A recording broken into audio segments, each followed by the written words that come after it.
Puji Tuhan, salam sejahtera Bapak Ibu keluarga GPDI El Shaddai Magelang. Tuhan Yesus memberkati kita semua. Salam revival, berubah, berkarya, menjadi berkat.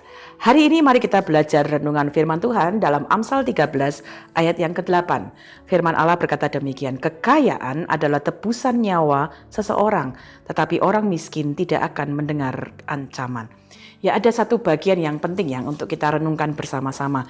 Apa yang akan kita lakukan demi uang? Ya, apa yang kita lakukan untuk kita kemudian menikmati kekayaan dalam hidup kita? Seberapa besar kita ingin menikmati kekayaan dalam hidup kita? Ya, itu menjadi sesuatu yang menjadi dambaan banyak orang ya.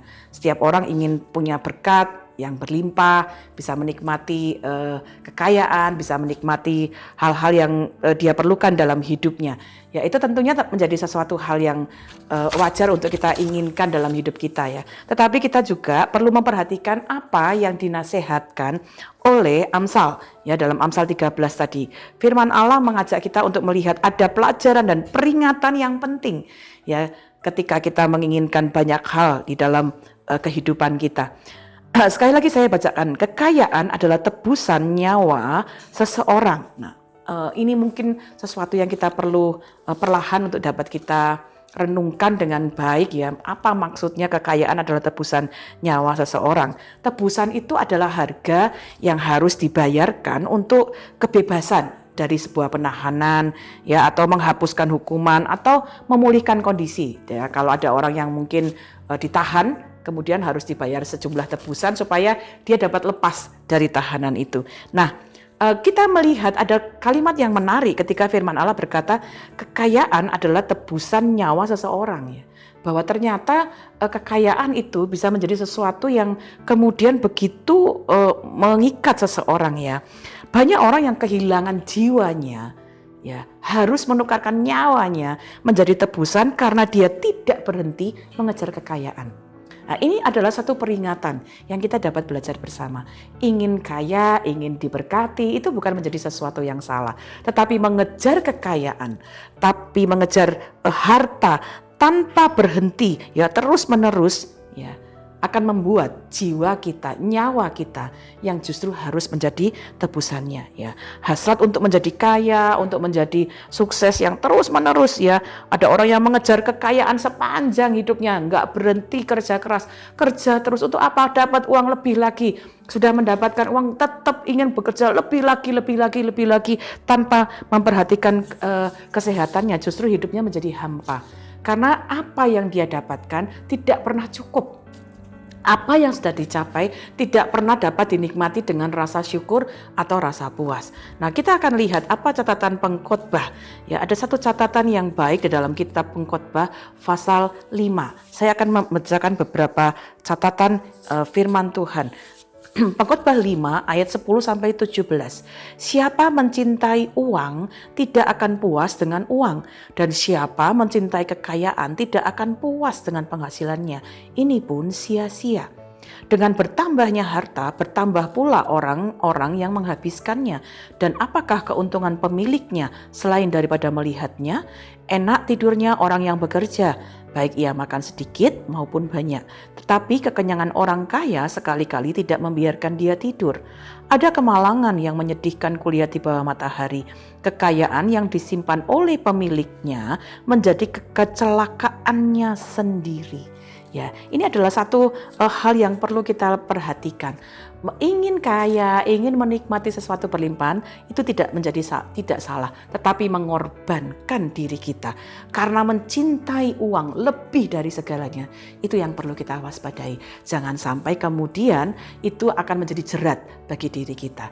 Bapak Ibu Saudara, ketika kita diberkati Tuhan dengan materi, dengan kelimpahan, nikmati dengan penuh ucapan syukur.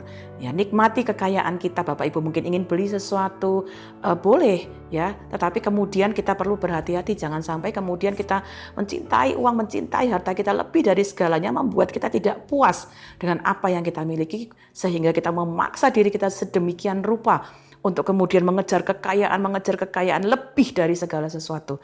Itu akan membuat kita menjadi orang-orang yang malang dalam dunia ini. Pengkhotbah 6, kita akan melihat beberapa ayat. Pengkhotbah 6 berkata demikian, ada suatu kemalangan yang telah kulihat di bawah matahari yang sangat menekan manusia. Orang yang dikarunia Allah kekayaan, harta benda, dan kemuliaan, sehingga ia tak kekurangan suatu pun yang diingininya, tetapi orang itu tidak dikaruniai kuasa oleh Allah untuk menikmatinya. Ya. Ada bagian-bagian yang kita perlu lihat. Ayat ini mengajarkan kepada kita, kekayaan itu diberikan, harta benda, bahkan tidak ada satupun yang kekurangan. Tetapi ketika seseorang itu tidak dapat menikmati apa yang dimilikinya, itu menjadi sesuatu yang malang baginya. Ini menjadi sesuatu yang kemudian firman Allah menyatakan sesuatu yang menjadi sia-sia. Karena itu apa yang dapat kita lakukan? Mari kita belajar ketika Bapak Ibu mengusahakan untuk kita punya materi, ya kita bekerja, mendapatkan materi. Bersyukur untuk hal itu, nikmati hal itu, ya kita bisa menikmati dengan penuh sukacita, kita bisa menikmati dengan penuh ucapan syukur. Apa yang kita bisa belajar? Ya, supaya jangan sampai hidup kita menjadi sia-sia, bahkan nyawa kita harus menjadi tebusan untuk kekayaan yang kita cari. Mari kita belajar untuk kemudian memiliki rasa puas. Ya, ini tema kita hari ini, rasa puas, rasa ucapan syukur ketika kita sudah mendapatkan sesuatu. Ya, dalam firman Allah dikatakan bahwa ketika kita punya rasa puas yang cukup, firman Allah mengatakan ibadah itu kalau disertai rasa cukup memberi keuntungan yang besar. Ya, dalam terjemahan yang lain dikatakan bukan ibadah dalam bentuk kita melakukan ibadah secara formal, ya, di mana kita ke gereja, kita berdoa, kita memuji Tuhan. Bukan hanya itu. Dalam terjemahan lain dikatakan kesalehan. Waktu kita menjalankan hidup kita dengan rasa cukup, itu akan memberikan keuntungan yang besar.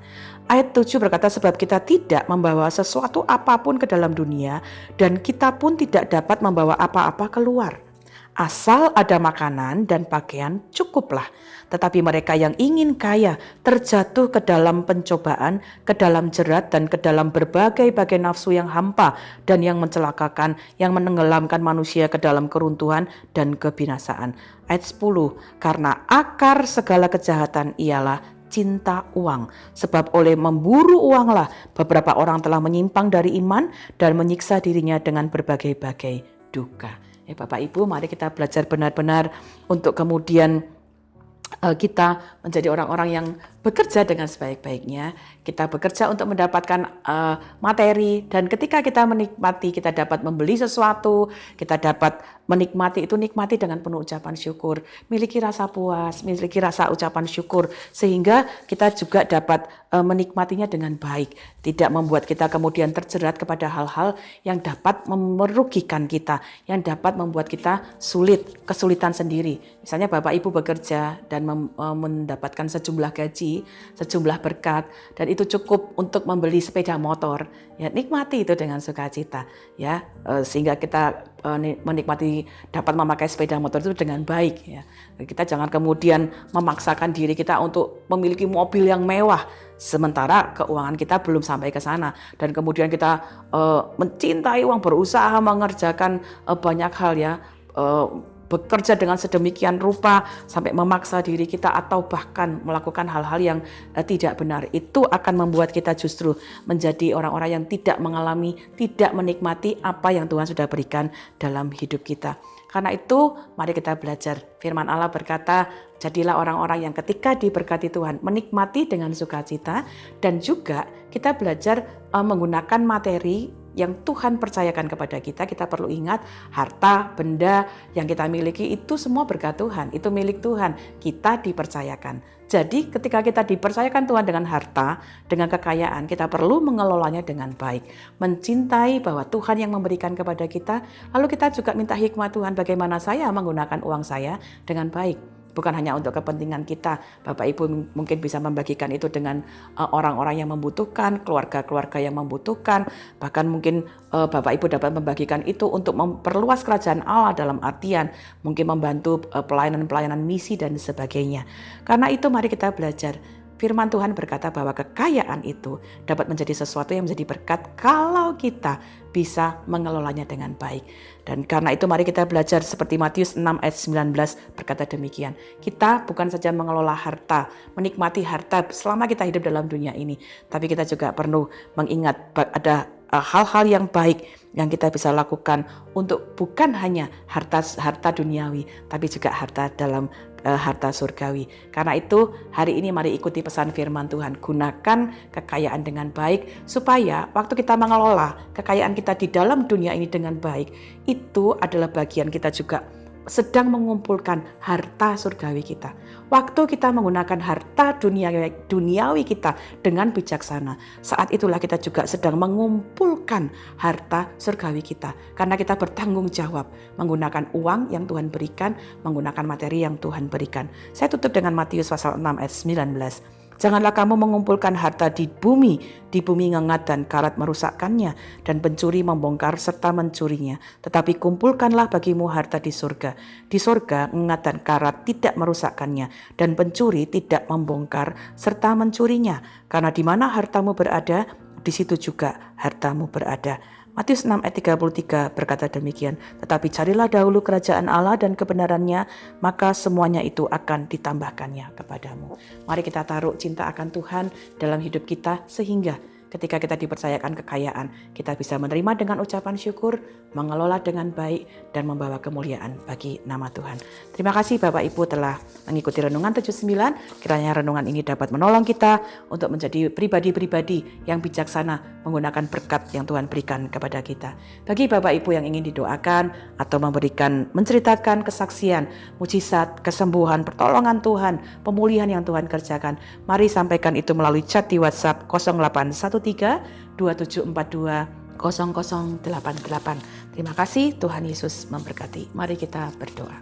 Bapa, kami mengucap syukur dari firman-Mu. Engkau mengajarkan kami untuk belajar bijaksana mengelola apa yang Engkau percayakan dalam hidup kami, supaya kami dapat bijaksana ketika kami memperoleh materi, kami memperoleh kekayaan. Apa yang kami lakukan, apa yang kami kelola dapat memuliakan nama-Mu.